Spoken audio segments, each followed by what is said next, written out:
பினாமிதார்னு சொல்லுவாங்க. யாரு பேர்ல வாங்கப்படுதோ அவர் பினாமிதார். அவர் வந்துட்டு வாங்கினதுக்கு காசு அவர் கொடுக்கல, இந்த மினிஸ்டரோ இல்ல இந்த பப்ளிக் சர்வெண்டோ தான் இல்லீகலா வாங்கின காசு அவர்கிட்ட கொடுத்து வாங்க வச்சாங்க. அவர் பேர் ரெஜிஸ்டர் பண்ணாங்க. எப்படி கண்டுபிடிக்கிறது? ஹரியானா, ராஜஸ்தான், பீகார், யூபியில பாத்தீங்கன்னா அது அடுத்த நாள் பெருமையா சொல்லுவாங்க. நேத்து மாப்பிள்ளை அழைப்புல 200 பேர் கன் எடுத்துட்டு வந்தாங்க, 300 பேர் கன் எடுத்துட்டு வந்தாங்க, எல்லாம் கன் எடுத்துட்டு வருவாங்க பெருமையா. இந்திய வரலாற்றிலேயே முதன்முறையாக அப்படின்னு பார்த்தா சுப்ரீம் கோர்ட்ல 13 ஜட்ஜி உட்கார்ந்துருக்காங்க ஒரே ஒரு கேஸ்ல.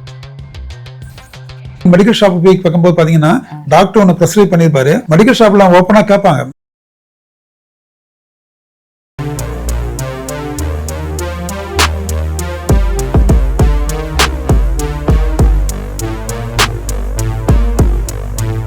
இதுல வந்து ஜெயம் ரவி வந்து பினாமி பத்தி பேசுவாரு. அது ரொம்ப அடிக்கடி நாங்க கேக்குற வார்த்தை. சோ பினாமினா என்னன்னு சொல்லுங்க. உங்க 3 பேரையும் தான் பினாமியா வச்சுக்கிட்டு இது வந்து பினாமி ஆக்ட்னே இருக்குது. அது வேற விஷயம். அது அப்புறம் போல ரொம்ப டீப்பா நம்ம லாக்குள்ள போக வேண்டாம், சட்டத்துக்குள்ள. பினாமி நான் அடிக்கடி நான் கேட்பேன் இல்லையா, நீங்களும் ஆஃப் லேட்டர் ரொம்ப கேக்குறேன். ஆமா.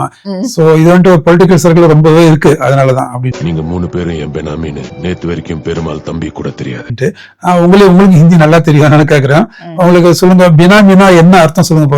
பினாமி அப்படின்னா என்ன அர்த்தம் சொல்லுங்க? பேரு. ஈவன் தமிழ்ல கூட நாமாவளின்னு சொல்றோம் இல்லையா. உங்களுக்கு நாமாவளினா அந்த பேர் வரிசையா சொல்றது. உங்களுக்கு நாமாவளி அப்படின்னா நாம் அப்படின்னா நேம், நாம், நாமன்கிளேச்சர், இதெல்லாம் நேம்ல வர்றதுதான் அது. சோ ஹிந்திலயும் பாத்தீங்கன்னாக்கா உங்களுக்கு நாம் அப்படின்னாக்கா பேரு, பே நாம் அப்படின்னா அகேன்ஸ்ட், கசூர் அப்படின்னா தப்பு, பே கசூர்னா தப்பு பண்ணல. நம்ம வந்துட்டு இப்போ அப்போஸ்டு அப்படின்னா எதிர்க்கிறது, அன்அப்போஸ்ட்னா எதிர்ப்பு இல்ல.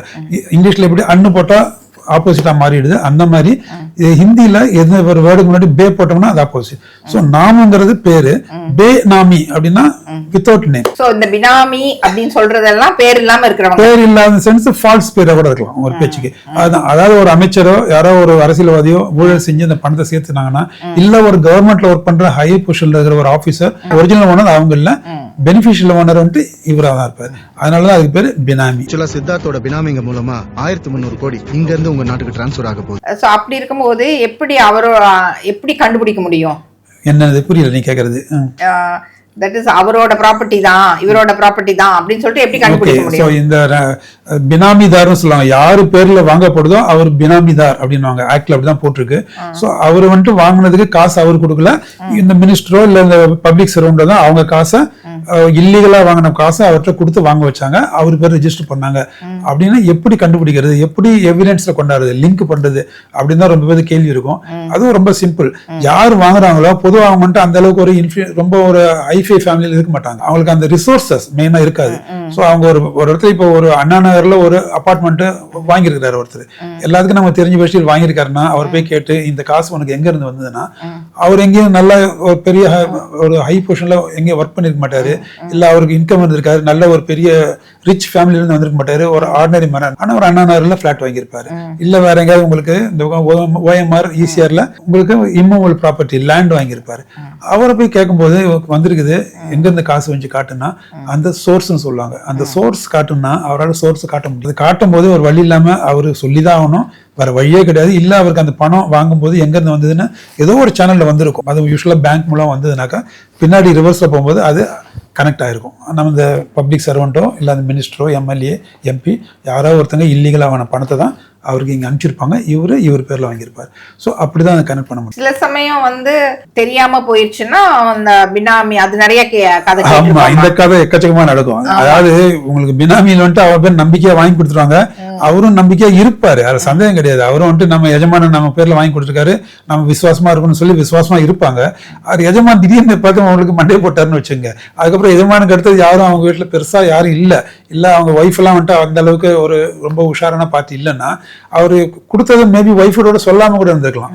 யார் யார் பேர்ல என்னென்ன வாங்கி வச்சிருக்கேன்னு அவர் சொல்லாம கூட இருந்திருக்கலாம். அவங்க யார் யாருக்கு என்னென்ன கிடைச்சதோ அந்த பினாமி அதை அவங்களே எடுத்துக்குவாங்க. அது மாதிரி எக்கச்சக்கமா தமிழ்நாடு பாலிடிக்ஸ்லயே அது மாதிரி நடந்திருக்குது. அவங்க இருக்கும்போது உயிரோடு இருக்கும்போது அவங்க பினாமிதார் பேர்ல எக்கச்சக்கமா வாங்கி கொடுத்துருப்பாங்க.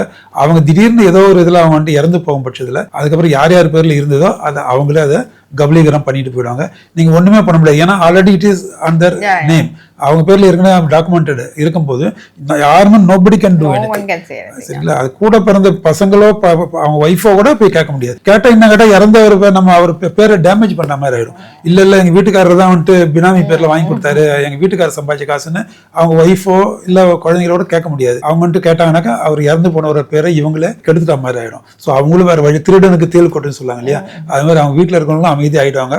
இவங்க எல்லாமே உண்மையிலேயே ரொம்ப விசுவாசமா இருந்தாங்கன்னா மேபி அது திருப்பி கொடுப்பாங்க. இல்லைன்னா அவங்க கிடைச்ச வரைக்கும் எரியிற வீட்டுல புடுங்குற வரைக்கும் ஆதாயம்னு எடுத்துட்டு போயிடுவாங்க. அது நீங்க கேட்ட கேள்வி நல்ல கேள்வி. இந்த சீனை பாருங்க, இதுல வந்து அரவிந்த் சாமி வந்து கிஃப்ட் கொடுப்பாரு ஜெயம் ரவிக்கு, பாக்ஸ்ல பிஸ்டல் வச்சு கொடுப்பாரு.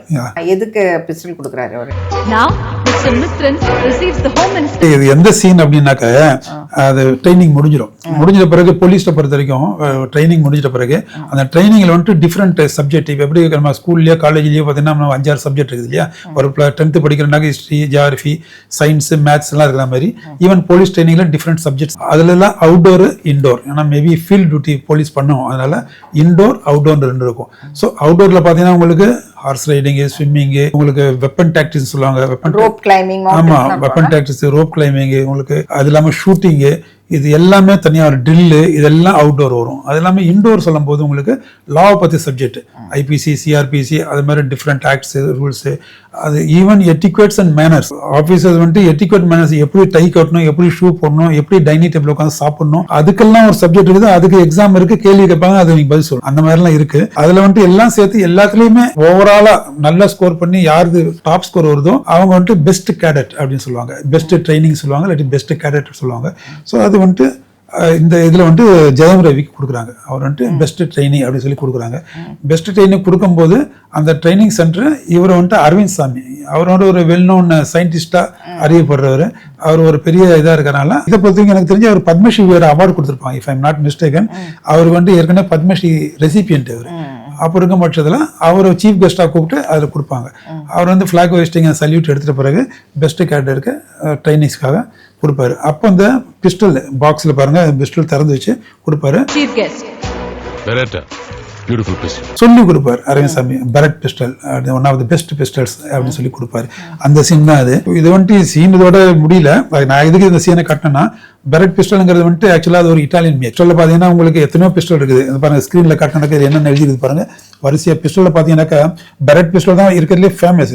அது இல்லாம ஸ்மித் அண்ட் வெஸ்டன் இருக்குது, அது நம்ம கோல்டன் இருக்குது, ப்ரௌனிங் பிஸ்டல் இருக்குது, கிளாக் பிஸ்டல் இருக்குது. இப்போ நம்ம எஸ்பிஜி பிரைம் மினிஸ்டர் இதெல்லாம் பார்த்தோம்னா கிளாக் பிஸ்டல்னு சொல்லுவாங்க. அதெல்லாம் வந்துட்டு நீங்க ஃபயர் பண்ணீங்கன்னா நெத்தியில் அடிக்கணும்னாக்க நெத்தியில பொட்டு வைக்கலாம், அந்த அளவுக்கு ஷேக் இல்லாம அடிக்கலாம், அந்த அளவுக்கு இருக்கு. இவ்வளவு பிஸ்டல் இருந்தாலும் உங்களுக்கு பெரட் பிஸ்டல்னு சொல்லும் போது அது ஒரு தனி இது. அது எப்படி உங்களுக்கு மோட்டார் சைக்கிள் ராயல் என்ஃபீல்டு அப்படின்னு சொல்றோம், அது ஒரு தனி இமேஜ் இருக்கு. அந்த மாதிரி பெரட் பிஸ்டல் சொல்லும்போது தனி இமேஜ் இருக்கும். இட்டாலியன் மேக் இது. ஈவன் யுஎஸ் கூட அந்த கண்ட்ரில எவ்வளவு மேனுஃபேக்சர் பண்றாங்க பிஸ்டல். யுஎஸ் கூட for the past 40-45 years Beretta pistol தான் அவங்களுக்கு ஆர்மியில் இருக்கிறவங்களே சைடு கன்னு சொல்லுவாங்க. மெயின் கன் .36 சொல்லுவாங்க. இல்ல கேலிபர்ல போக வேண்டாம், அது கேலிபர் டிஃபரெண்ட். இது வந்துட்டு ஒரு இது கேட்டகரி, இது ஒரு பிராண்ட் நேம். இதுல டிஃபரெண்ட் கேலிபர் கூட இருக்கலாம், அது வேற விஷயம்.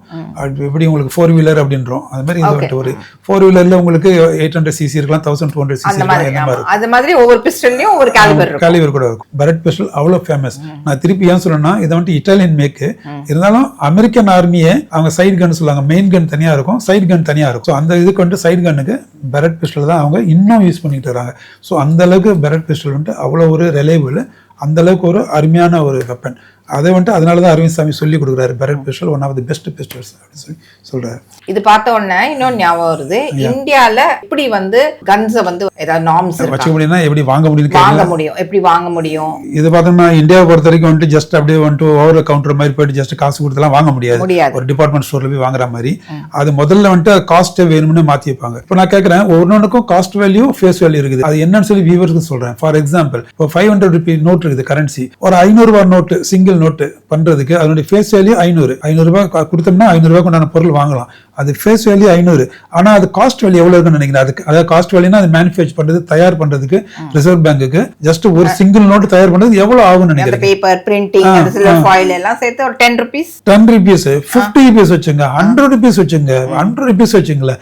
இருந்தாலும் 400 rupees கிடையாது. நான் எக்ஸாம்பிள் சொல்றேன். 500 rupees-ஓட நீங்க சொல்ற மாதிரி சொல்லும் போது அதனுடைய காஸ்ட் வேல்யூ 50 ரூபாய் தான். அதனுடைய தயாரிக்கிறதுக்கு உண்டான இது 50 ரூபாய் தான். ஆனா அதனுடைய ஃபேஸ் வேல்யூ 500 ரூபாய். இதுவே வேற மாதிரி வாங்க. 5 ரூபாய் காயின் பித்தளையில வருது. 5 ரூபாய் காயின் பித்தளையில அதனுடைய ஃபேஸ் வேல்யூ 5 ரூபாய். மேபி அந்த அதுல இருக்கிற அந்த காப்பர் நீங்க அதை எடைக்கு போட்டா மேபி அது 6 ரூபாய் கூட இருக்கும். புரியுது உங்களுக்கு? ஸோ 5 ரூபி காயினோட ஃபேஸ் வேல்யூ 5 ரூபாய் தான். ஆனா அது காஸ்ட் வேல்யூ 6 ரூபாய். இதனாலதான் வியூவர்ஸ் நம்ம காலத்துல ஞாபகம் நினைக்கிற ஒரு 20 பைசா 20 பைசா நாணயம் ஒண்ணு வந்துச்சு பித்தளையில ஒரு காலத்துல நாங்க இருக்கும்போது. அப்ப பாத்தீங்கன்னா அதனுடைய ஃபேஸ் வேல்யூ 20 பைசா தான். அது நான் உங்களுக்கு கூகுள்லயும் காட்டுறேன். 20 பைசா தான் அதனுடைய ஃபேஸ் வேல்யூ. ஆனா அதோட காஸ்ட் வேல்யூ அப்பவே உங்களுக்கு 50 காசு 60 காசு. எல்லாம் என்ன பண்ணாங்கன்னா 20 காசு ஃபுல்லா கலெக்ட் பண்ணி பித்தளையா பக்காவை கொண்டு போய் அதை எடைக்கு போட்டு அதை டபுள் ஆகி, அதனால கவர்மெண்ட் ஆஃப் இந்தியா அதை நிப்பாட்டி. அந்த அளவுக்குலாம் நம்ம ஜனங்க ஒரு ரொம்ப மோசமா பண்ணிட்டாங்க ஒரு சமயத்துல. இது கேட்கும் போது ஞாபகம் வந்துருச்சு. மறுபடியும் நான் பிஸ்டலுக்கு வரேன். பிஸ்டலோட காஸ்ட் வேல்யூ கம்மியா இருந்தா கூட அதோட ஃபேஸ் வேல்யூ அதிகப்படுத்துவாங்க. வேணும்னா அது விலையை அதிகமா வைக்கும் போது அதை வாங்குறதுக்கு ரொம்ப பேர் போக மாட்டாங்க. ரெண்டாவது அப்படின்னாக்க சவுத்ல யூஸ்வலா லா அண்ட் ஆர்டர் ப்ராப்ளம் அவ்வளவு இல்லாதனால யாரும் பிஸ்டல் வச்சுக்கணும்னு யாருக்கும் அவ்வளவு ஆசை வரதில்லை. ஒரு பிரஸ்டீஜ் இஷ்யூ தான். என்கிட்ட பிஸ்டல் இருக்குது பெரியமா சொல்லிக்கிறது வச்சுக்குவாங்க ஒழிஞ்சு ரொம்ப பேர் வைக்கிறது இல்லை. நார்த்ல ரொம்ப காமன்ல இந்த பிஸ்டல் கல்ச்சர். ஆமா, நார்த்ல பார்த்தோன்னா காமன் சொல்றது, அதாவது அவங்களுக்கு ஒரு ஷோக்கு. அதனால அதுதான் சொல்லணும் நார்த்ல கன்ஸ் அப்படின்னு.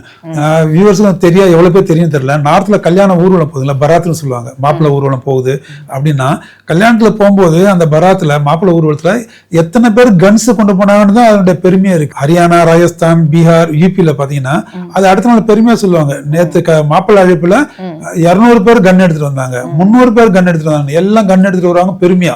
அந்த மேல அந்த துராகர் எல்லாம் கட்டிக்கிட்டு எல்லாம் பண்ணிக்கிட்டு அந்த டர்பன் கட்டிக்கிட்டு அவ்வளவு எல்லாமே அந்த ராஜா காலத்து ஸ்டைல்ல வருவாங்க. எல்லாமே வந்துட்டு எல்லாத்துக்கும் கன் இருக்கும். எல்லா கையில கன் வச்சிருப்பாங்க. இன்ஃபேக்ட் பார்த்தோம்னா ஊர்வலம் போக போக பட்டாசு நம்ம ஊர்ல வெடிக்கிறாங்க இல்லையா, பட்டாசு மேல ரியல் கன்னை வானத்தை பார்த்து சுட்டுக்கிட்டு போவாங்க. அது அந்த இடத்துல வேற வழி இல்லை, ஒன்றும் பண்ண முடியாது. அது அவங்களோட ரிச்சுவல்ஸ். அது அதனால கன்னுங்கிறது நார்த்ல ஒரு மிலிட்ரிலயோ ஒரு பாராமிலிட்டரி ஃபோர்ஸ்லயோ போலீஸ்லயோ யாராவது இருந்தாங்கன்னா நார்த்ல 100% அவங்க சர்வீஸ் விட்டு போறதுக்கு முன்னாடி அவங்க சர்வீஸ்ல இருக்கிற இதை வச்சு அவங்க சர்வீஸ்ல இருக்கிறவங்க லைசன்ஸ்க்காக அப்ளை பண்ணா ரொம்ப சீக்கிரம் கிடைக்கும். அதுக்காக அவங்க சர்வீஸ்ல இருக்கும்போது அவங்க லைசன்ஸ்க்கு அப்ளை பண்ணி, லைசன்ஸ் யாரு கொடுப்பாங்கன்னா டிஸ்ட்ரிக்ட் மேஜிஸ்ட்ரேட், கலெக்டர் தான் கொடுக்கணும். அவங்களோட பாஸ்ட் ரெக்கார்டை பார்த்து அவங்களுக்கு எதுவும் கிரிமினல் ரெக்கார்டு இல்லை, அவங்களோட பேக்ரவுண்ட் நல்லா இருக்கு அப்படின்னு சொல்லி எல்லாம் கலெக்டர் சர்டிஃபை பண்ணி போலீஸ் வெரிஃபிகேஷன் பண்ணி எஸ்பி ஆஃபீஸுக்கு போய் பாஸ்போர்ட் கொடுக்குற மாதிரி தான். எஸ்பி ஆஃபீஸ்ல இருந்து அவங்க ஊர்ல போய் அவனோட கிரிமினல் ரெக்கார்ட்லாம் இருக்குதா இல்லையான்னு பார்த்துட்டு அவங்க ஓகே பண்ணி வெரிஃபை பண்ணி கொடுக்கும்போது கலெக்டர் ஆஃபீஸ்க்கு வந்துட்ட பிறகு லைசன்ஸ் கொடுப்பாங்க. அந்த லைசன்ஸ் வச்சு தான் நம்ம வாங்கணும். ஈவன் இந்தியன் ஆர்டினன்ஸ் ஃபேக்டரி சொல்லி IOF அவங்கெல்லாம் கூட அது லைசன்ஸ் வாங்கிட்டு நம்ம கொடுத்தோம்னா காசு கொடுத்து நமக்கு அந்த கன்னோ பிஸ்டலாக கிடைக்கும். இருந்தாலும் பிஸ்டல் ரிவால்வர்லாம் ரொம்ப கம்மி தான். கன்னு உங்களுக்கு அந்த ஸ்போர்ட்ஸ் கன்னு சொல்லுவோம். ஒரு சில பாயிண்ட் இருக்குது, உங்களுக்கு .22 அதெல்லாம் இருக்கு. அந்த மாதிரி ஏர் ரைஃபிள் சொல்லுவோம் இல்லையா, அந்த மாதிரி கன்ஸ் தான் பெரும்பாலும் கொடுப்பாங்க. அப்கோர்ஸ் இது இல்லாமல் பிஸ்டலும் ரிவால்வரும் இல்லீகலா நம்ம படத்துலலாம் காட்டுறோம் இல்லையா, இது நல்ல துப்பாக்கி இது கள்ள துப்பாக்கி அப்படின்றாங்க. அந்த மாதிரி கள்ள துப்பாக்கிங்கிறது ப்ரெவலண்டா இருக்கு நார்த்ல. அது தனியாக வச்சிருப்பாங்க. ஆனால் அது வெளியில தெரியும் பட்சத்தில் நிச்சயமா they will be subject themselves for arrest. அதனால யாரும் சொல்ல மாட்டாங்க. அந்த கதைக்கு நம்ம போக வேண்டாம்.